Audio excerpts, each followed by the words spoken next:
ఓవైపున మంగళ వాయిద్యాలు మోగుతుండగానే మరోవైపున కుర్చీలు గాల్లోకి లేచాయి.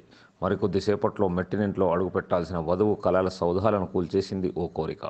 ఈ కోరిక వరుడు కావాలని అడగకున్నప్పటికీ అతని బంధువులు చేసిన డిమాండ్తో బాజా భజంత్రీల చప్పుడును మించిపోయాయి వారి అరుపులు, కేకలు. దీంతో కళ్యాణ వేదిక అంతా ఒక్కసారిగా గందరగోళంగా మారిపోయింది. వధువు తరపు వారు వివాహ భోజనంలో చికెన్ వండి పెట్టడమే ఇందుకు కారణమైంది.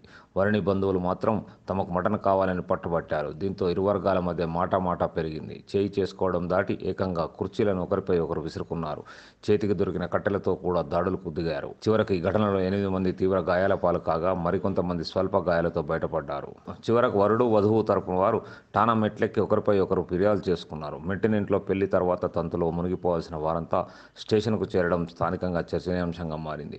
భద్రాద్రి కొత్తగూడెం జిల్లా బుర్గుంపహాడ్ మండలం ఉప్పుసాకలో జరిగిన వివాహ వేడుకలో జరిగిన ఈ అపశృతి విజయంతో ఒకటి కావాల్సిన ఆ 2 కుటుంబాలు కయ్యంతో దూరం అయ్యాయి.